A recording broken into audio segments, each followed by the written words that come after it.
The mighty Aztec Empire is at its zenith.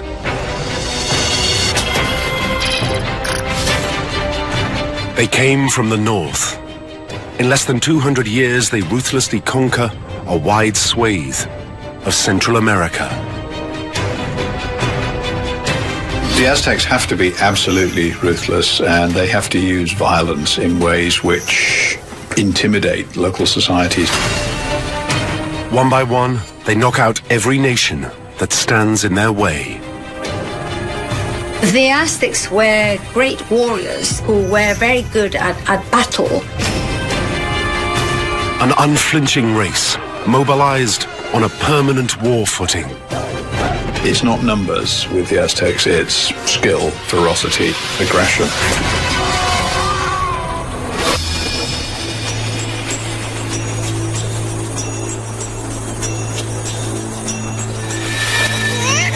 Aztecs are literally born to fight.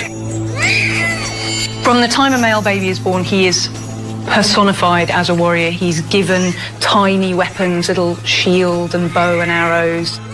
The midwife talks about it all as if he's going to grow up to be a warrior. After the birth, a seasoned warrior takes away the baby's severed umbilical cord. He then buries it on a blood-soaked battlefield. And this was a symbol of hope that the young boy would then aspire to and become a great warrior in his own right.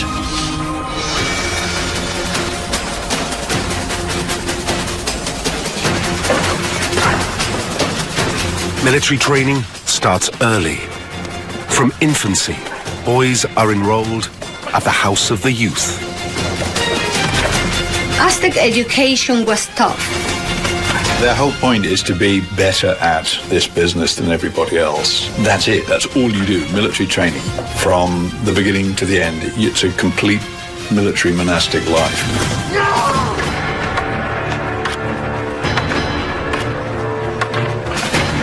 Battle-hardened veterans are assigned to the novices. Their job? To turn boys into killing machines. You take away that sense of individuality, you take away the sense of fear.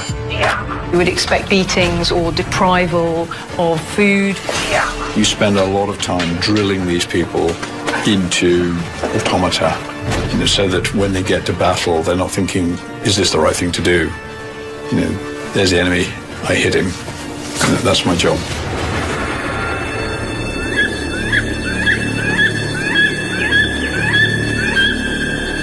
The Aztec way of war is unique. They deploy their troops in a highly unusual way.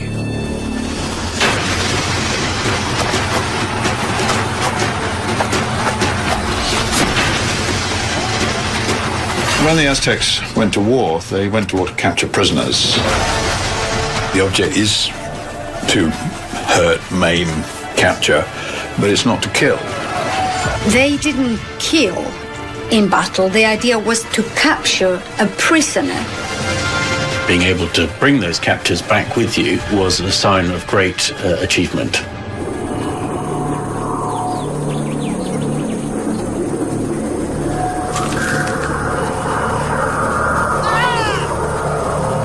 The key is to break prisoners, but keep them alive.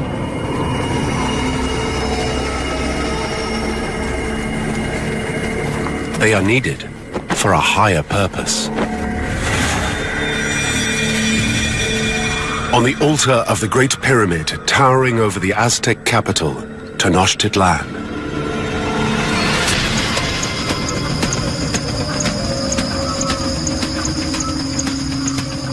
The captive would climb up the steps of the pyramid. He would be laid down across a sacrificial stone. His arms and legs held down by 4 priests so that he's stretched backwards and the chest is pulled outwards. And a 5th priest would come down with a large flint knife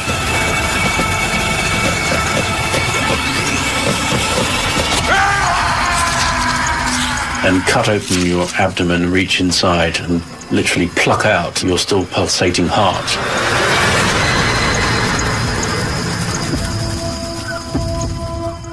and the body would then be thrown down temple steps. And they would do this over and over again. It wasn't once, it was many, many times.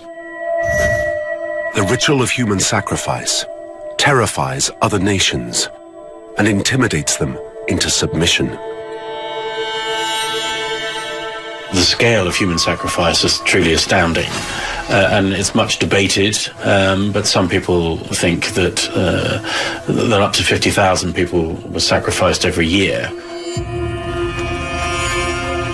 Carrying out over 130 sacrifices a day is killing on a truly industrial scale.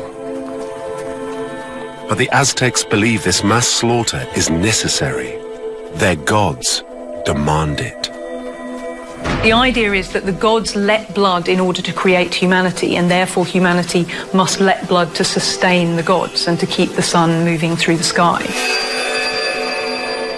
Failure to feed the gods will have one certain outcome.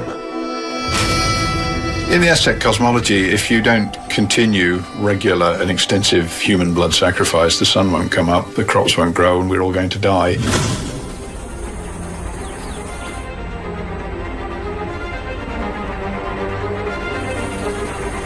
Whether for spiritual or political reasons, the Aztecs believe human sacrifice is an existential necessity. It is so crucial that the empire develops a dedicated corps of special forces, trained to deliver captives, and lots of them. These men are called the Soldiers of the Sun. They are the Eagle Warriors.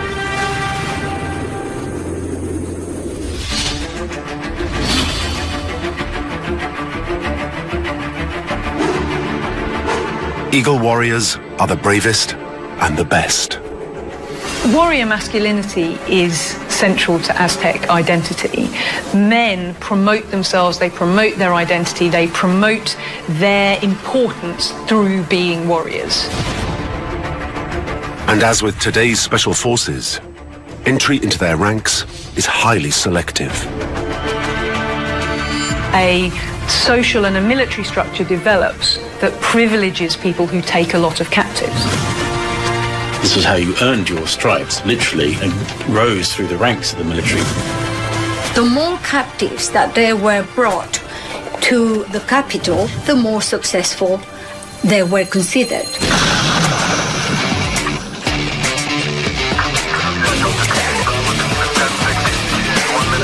Today's modern armies all have their very own warrior elites.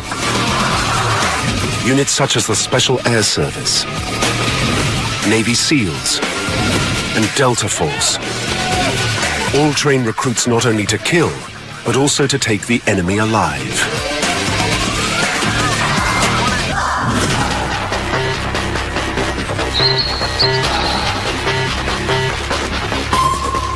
Ken Jones served with Great Britain's SAS, a body of men ruthlessly proficient in the art of taking captives.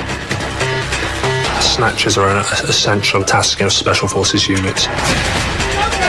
I mean, the blood sacrifices have been placed with that now by intelligence gathering because of the essential need for governments to secure high-value targets and extract information from them.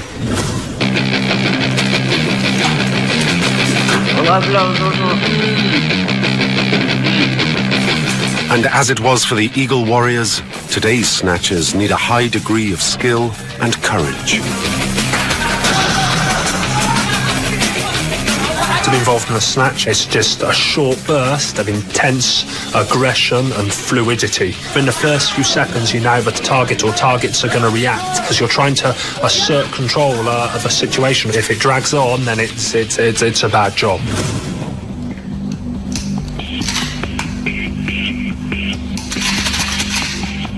Eagle Warriors don't have the sophisticated weaponry available to today's special forces.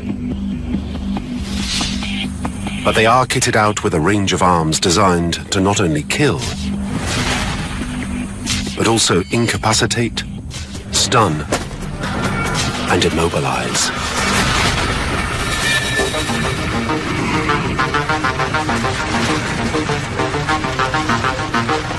These weapons all have one thing in common. They are tipped with razor-sharp volcanic glass, found in abundance throughout the Valley of Mexico. It's called obsidian. Obsidian can be harder than steel and much stronger in compression, but it's very, very brittle. So obviously you can't make a long sword out of it. So the Aztecs use an ingenious solution.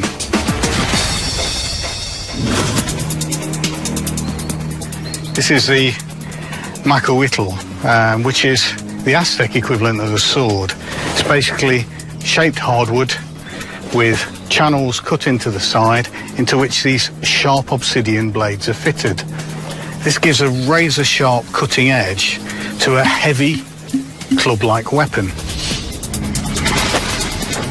Struck on the skull, it would cut through flesh and muscle and sinew, smash the skull, and destroy the brain. He'd be dead almost instantly.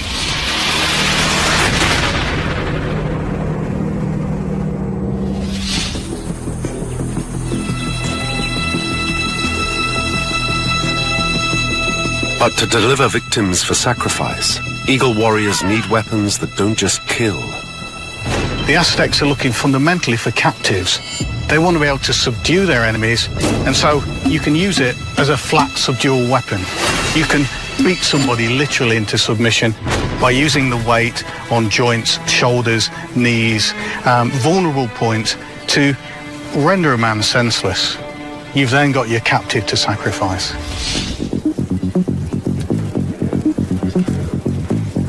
The Aztecs also use obsidian to make a wide range of dart and arrowheads. They are lightweight, hard, and incredibly sharp. But these are worthless without a means of delivery. And in this case, the Aztecs used one of the simplest and most primitive forms of delivery, and that's this, the atlatl, or dart thrower. It's basically just a long piece of wood. In this case, it's been selected from a branch for its curve, so it fits the hand, and then a slot and notch is cut in to take the dart. It's very simple physics. All the atlatl does is extend the length of your arm, and that doubles the force I impart to the dart.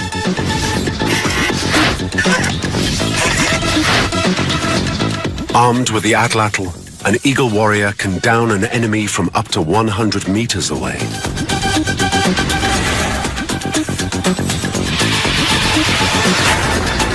If they strike in the throat or the heart if you're unarmored, then they're going to kill.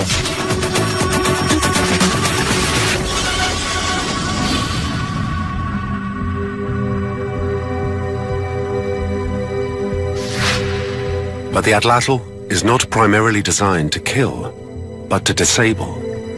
The biggest effect is going to be to incapacitate and as a nuisance. In arms and legs, they're going to render the limbs useless. You can't run away, you can't fight back. You're injured, but you're not dead.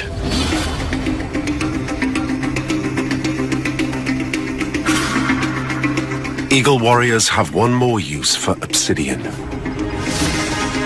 They fit it to the basic spear. The Aztecs were using obsidian blades, razor-sharp edges, and a sharp thrusting point, but fixing it to a shaft to give them extra reach to get round the defensive weapons of their opponents and strike at vulnerable points. You can make lots of rapid, accurate strikes. You can strike at the throat, down into the groin, maybe even into armpits. And all the time, well within this safe area, beyond the reach of the enemy's weapons. The obsidian-tipped spear is also the Eagle Snatch Squad's ideal tool for controlling their prisoners. It's very useful for marshalling and herding captives. You can direct them to where you need them to be. And if you really need to, you can reverse the weapon and strike with the butt to subdue them and quell them.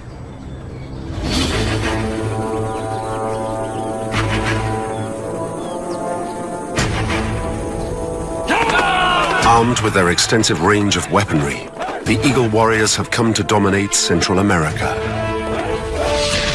But soon, they will face a foe the like of which they can't even imagine.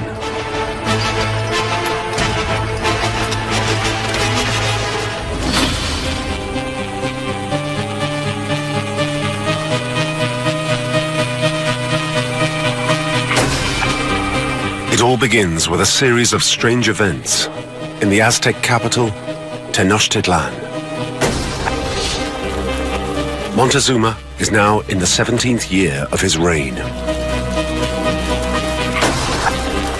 He presides over an empire that has never been bigger and never been stronger.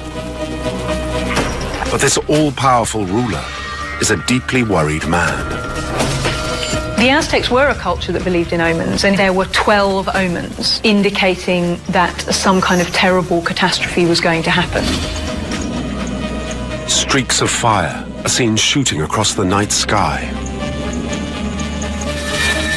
It is reported water in the lake surrounding the city has suddenly bubbled and boiled over. For no apparent reason, temples have suddenly caught fire and burnt to the ground. It's hard to imagine what they would have made of this other than being pretty terrified.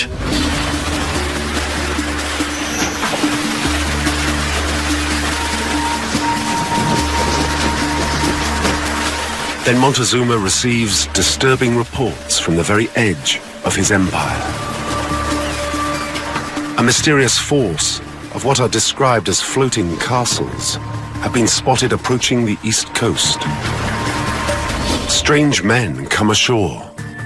They have white complexions, wear bizarre outfits, and are armed with unknown powerful weapons.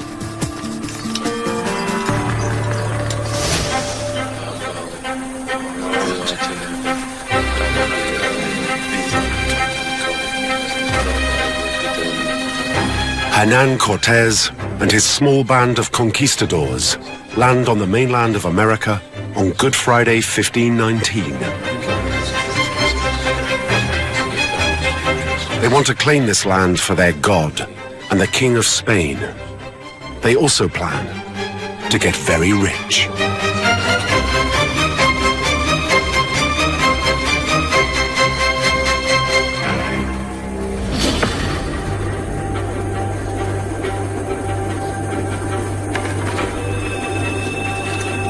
But the Spanish are being tracked.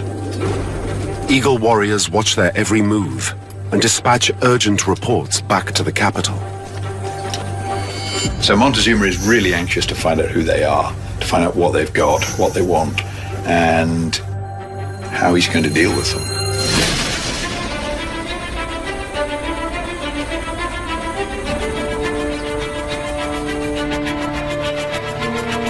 The emperor assembles his full war council to work out a plan of action. Montezuma would have been surrounded by his closest and most senior advisors. Many of the senior councils were comprised of senior military figures, so Eagle warriors would almost certainly have been part of those councils.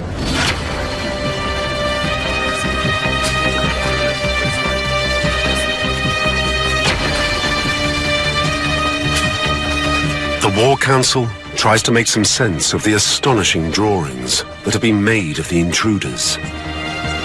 The Eagle warrior's attention is drawn to sketches of a strange and powerful unknown weapon.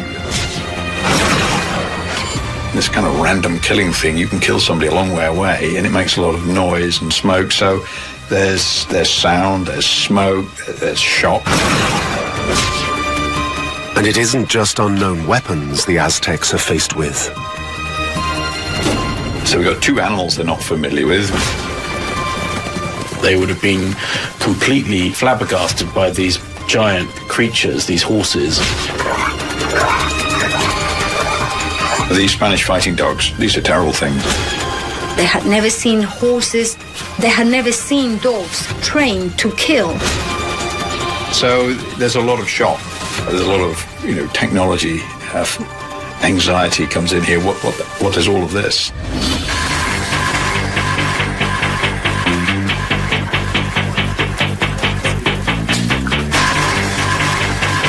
But Montezuma's younger brother, Cuitlahuac, isn't a man easily rattled. This senior military commander demands a swift, sharp campaign to annihilate the interlopers.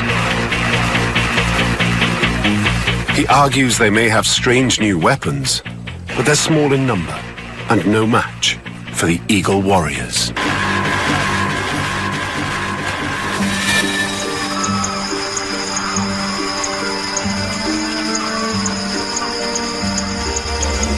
But the Aztec world is dominated by religion.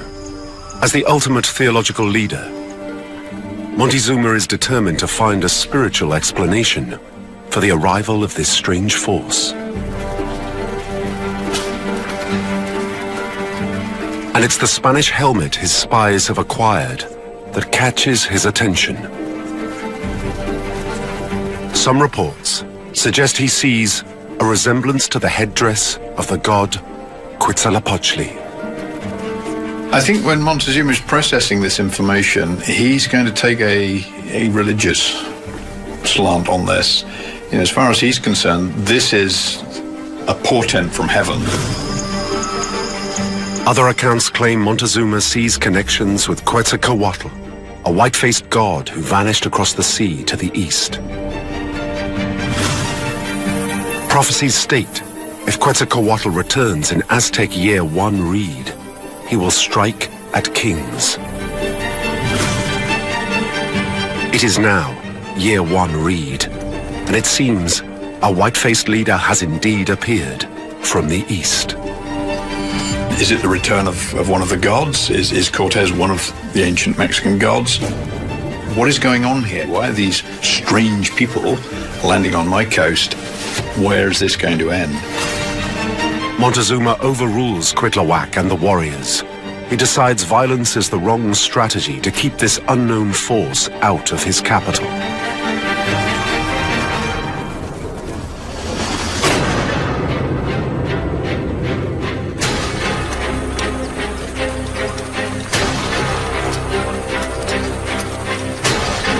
Ambassadors have suggested that there is one thing that these strangers value above all: gold. And so Montezuma makes the decision to buy them off. Cortés was presented with beautiful gold presents. It's the last thing Montezuma should have done. They thought, well, this is interesting. We're onto a good thing here. We want more of this. The Spanish just keep coming, heading straight for the Aztec capital. The more Montezuma promises them, the more they understand must be there. If he can give us all of this, what else has he got? That's how he ends up with Cortez on his doorstep.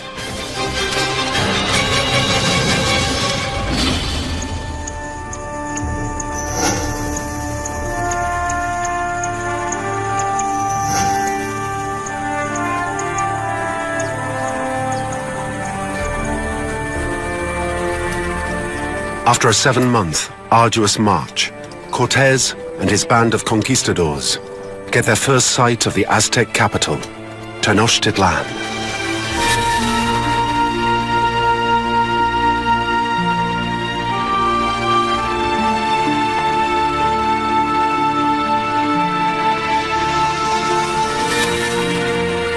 They have never seen anything like it. It's only when they get to Tenochtitlan they can see the sheer scale of what the Aztecs have. The conquistadors were absolutely impressed with the beauty of the city of Tenochtitlan. A city surrounded by buildings built on a lake with overlooking volcanoes, covered with snow. The awestruck Spaniards make their way across the causeway separating the capital from the mainland. It is almost certainly the largest city any of them have ever seen, perhaps 250,000 people. A city bigger and better than those of Seville and Granada.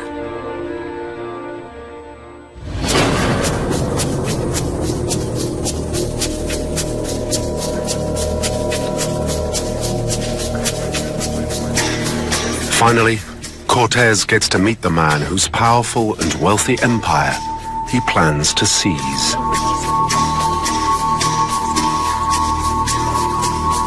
Spanish accounts state there was now an exchange of gifts with Montezuma. Historians disagree over whether Montezuma receives Cortez as a god or as a respected ambassador of a mighty foreign empire.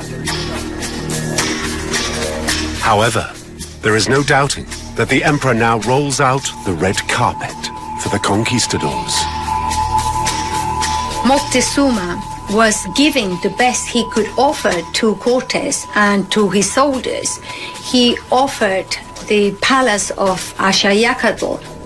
The Spaniards were very welcome by the Mexican king.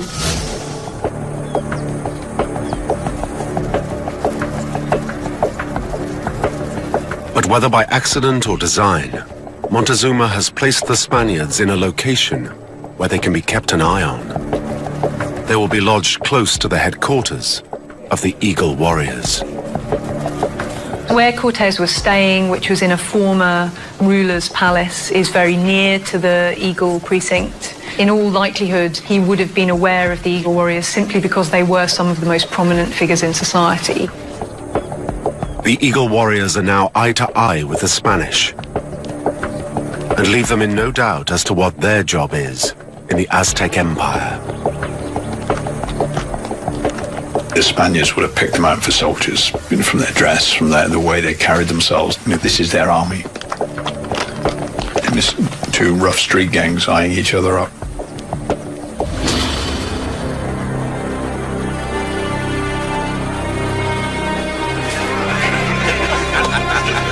But the Eagle Warriors are mystified by the behavior of the Spanish soldiers in their midst.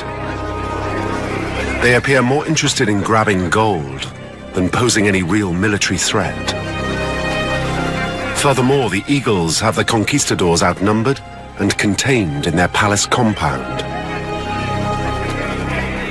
What the Aztecs don't understand yet is just what sort of man they have let into their city.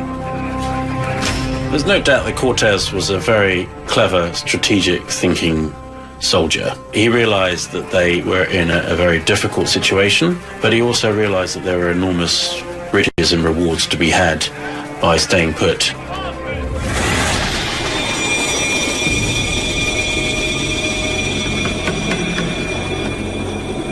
There is now a period of uneasy peace between the Eagle Warriors and the Spaniards.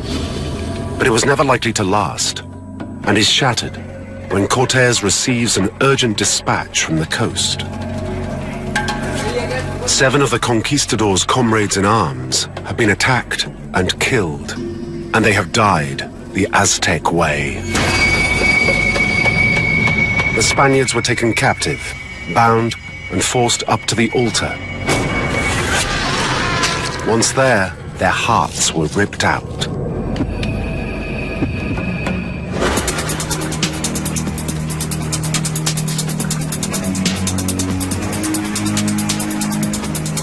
The conquistadors are appalled at the news. It's a timely reminder of their likely fate if the Eagle Warriors go on the offensive.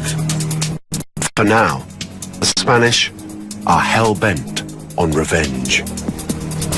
You can kill, but you don't sacrifice. Killing, but not murder. What the Aztecs are doing is murder. It's the deliberate killing of helpless prisoners.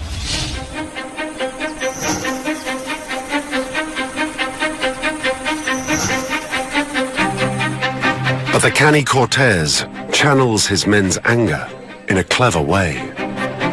He leads an armed deputation to the royal palace. He wants to seize himself a hostage, and not just any hostage. One of the masterstrokes that he had was to carry out the kidnapping of Moctezuma. Cortes was very clever because he was saying, it's not me that wants to keep you here. I would let you go back today if I could, but it's all my captains that they are crying for your blood. I'm really looking after your best interests. It's unclear why Montezuma finally does give in to the threats of Cortes. But comply he does, and the mighty emperor allows himself to be marched off and placed under effective house arrest. In order to use Montezuma effectively as a puppet ruler, though, there has to be a degree of consent. And whether that's obtained through fear or through a need for cooperation is hard to tell.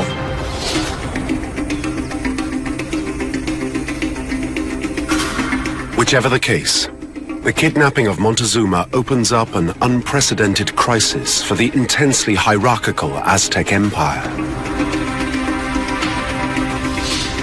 Any likely response can only come from senior military commanders and leading eagle warriors.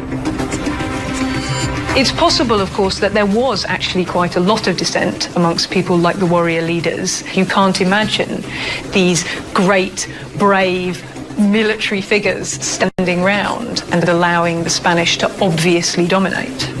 No doubt there was debate behind the scenes as to how to deal with this. The obvious rallying point for the dissenting warriors is Montezuma's brother, Cuitlahuac, the man who has opposed the Spanish from day one.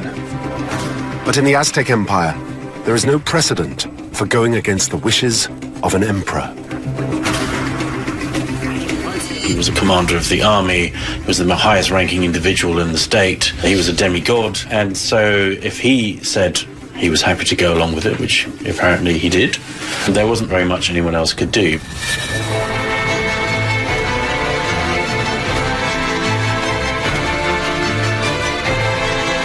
To add insult to injury, Cortés now demands the keys to the Totocalli, the empire's vast treasure house. This is what the Spanish have crossed the seas and risked their necks for.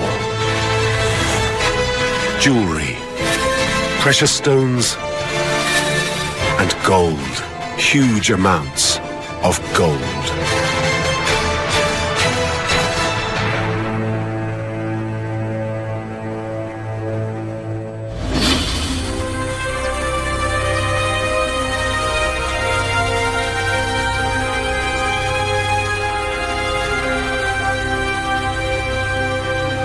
With Montezuma's consent, Cortés now controls the city and effectively nullifies the Eagle warriors. But then his delicate diplomatic balancing act, suddenly all comes crashing down.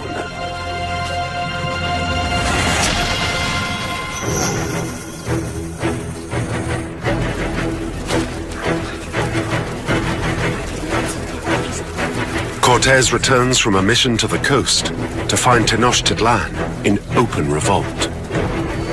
He comes back to the city and is very unhappy to find his troops besieged and starving in the palace where they'd been staying.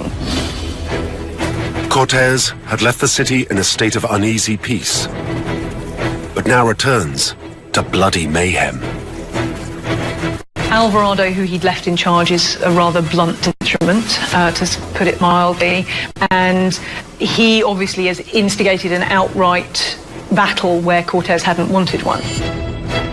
Alvarado has led a massacre of up to 1,000 high-ranking Aztecs, including senior Eagle warriors, at a religious festival in the main temple.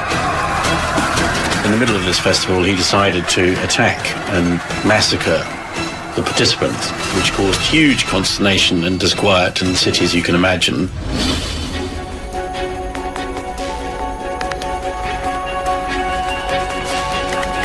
It's the final straw for the military commanders and embittered Eagle warriors. Finally, they decide this is the time to fight back. High-ranking individuals have decided that Moctezuma is a lost cause. His authority is being undercut, his role as a representative of the gods is being undercut. Well, they decided that they would just give up on him. They replace him even though he's still alive, and that's almost unheard of. For the Eagle warriors, there is only one contender for the top job. The hero of countless wars, Cuitlahuac.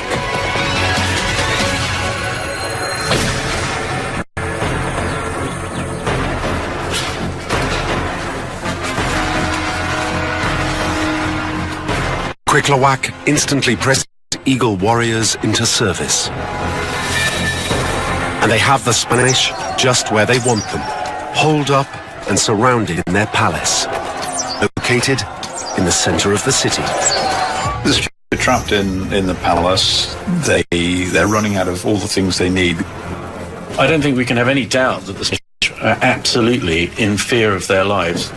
Part of that was the realization that they were up against a very slick fighting machine.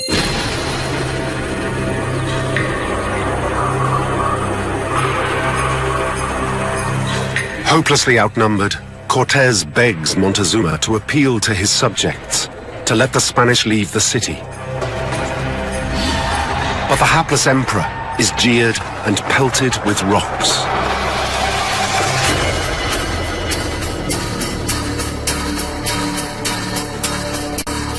Montezuma is mortally wounded. Cortés now has a grim choice to make. He must either fight against the overwhelming odds or surrender with the inevitable consequences. They slept with their armor on, they slept with their horses saddled and bridled, ready to escape. They knew that they were in a very perilous situation.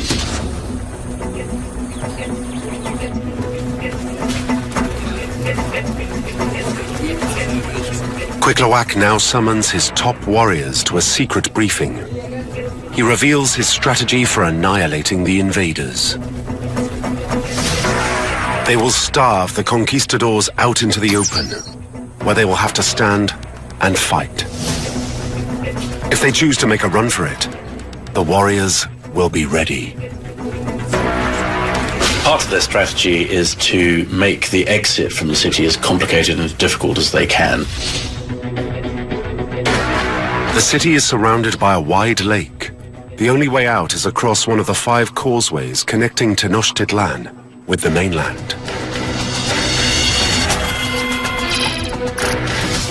The Spanish are besieged in their palace, just off the central temple precinct.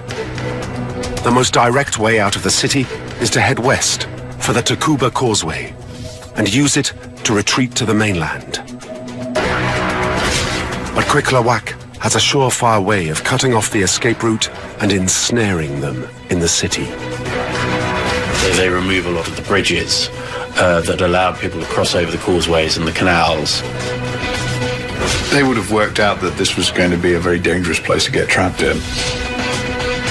And if the Spanish do manage to make it as far as the breached causeway, the Eagle warriors will be ready to go in for the kill. That's when they see it's their moment to pick off the retreating troops. It's a lot easier to kill people if you're knocking them into the water. It's an obvious place for an ambush.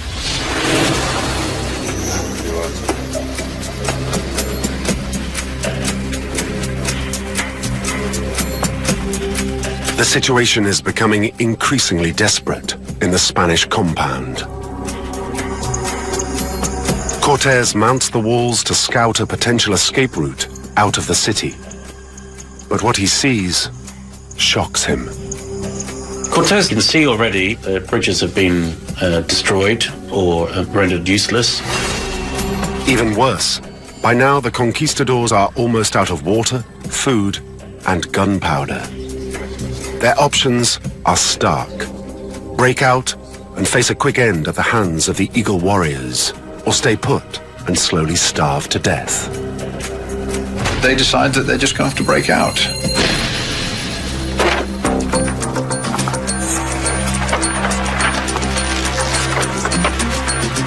Cortés may be trapped, but this Spaniard is not going down without a fight.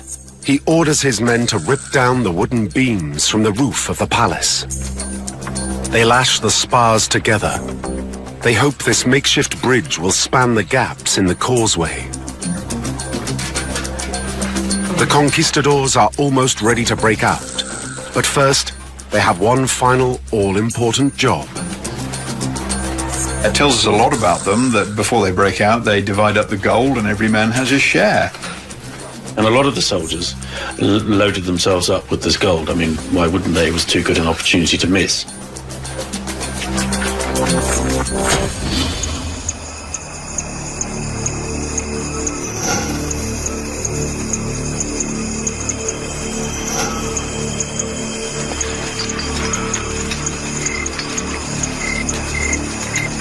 midnight, the Spanish pull out.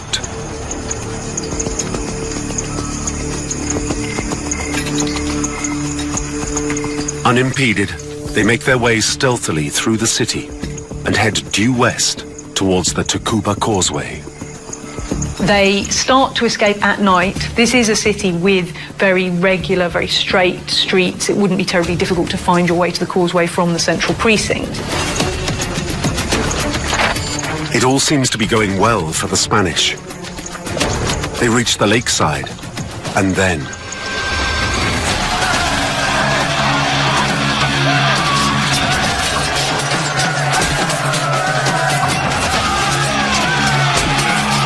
The Mexicans were ready to kill as many Spaniards as they could. The Eagle Warriors soon put the portable bridge out of action.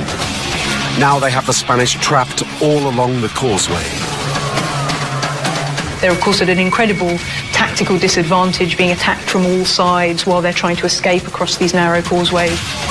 The Eagle Warriors are seasoned, they are skillful, they have terrible weapons that inflict terrible damage. However good your armour is, it will only take you so far against incredible weight of numbers. Despite their sophisticated weaponry, the Spanish are now cut off by the Eagle Warriors. The Spanish had to wade through and jump over these gaps, these canals, where the bridges had been taken away. And then it sets in chaos. People trampling over other people to try and cross the gaps in the causeways. The Spanish now pay a high price for their lust for gold. They're running for their lives and they're carrying a large weight of gold with them. So either they're unbelievably brave or unbelievably stupid. And a lot of them actually came to grief because the weight of the gold in their clothes just dragged them to the bottom of the water and they drowned.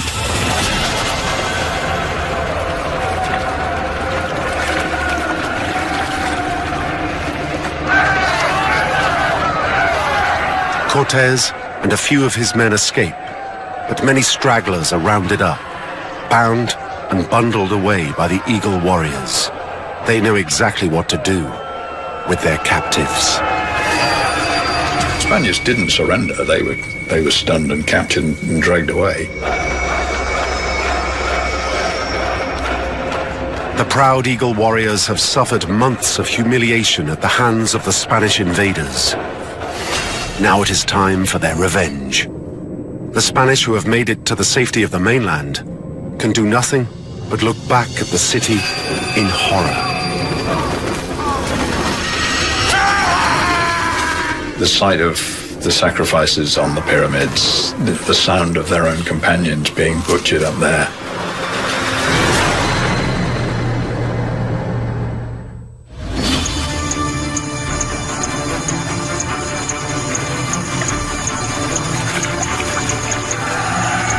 The Eagle Warriors have wiped out most of the army of Cortés and retrieved the bulk of the looted treasure.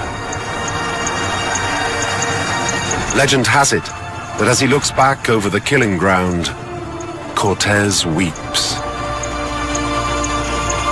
The Spanish call it La Noche Triste, the night of tears. But for the Eagle Warriors, this is their finest hour.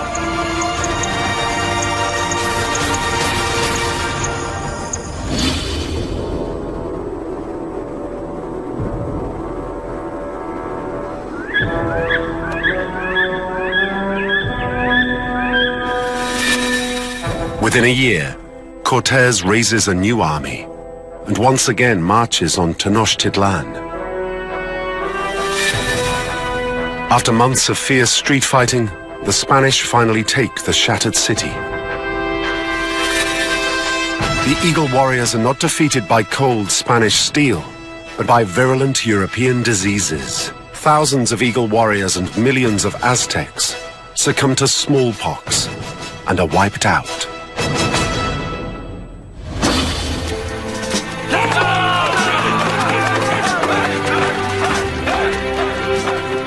History often dismisses the Aztec warriors as hopelessly ineffectual when faced by the conquistadors. However, it is clear that on La Noche Triste, the Eagle warriors routed the Spanish, then the most powerful nation in Europe. During the period of the Spanish conquest, this is certainly their largest military victory. I don't think there's any doubt that the expulsion of the Spanish from the city following the events of the Noche Triste was a major victory for the Aztecs. The Noche Triste was I think a tactical victory for the Aztecs. They defeated the Spaniards, but the Spaniards got away. If they'd killed them all, it might have been different.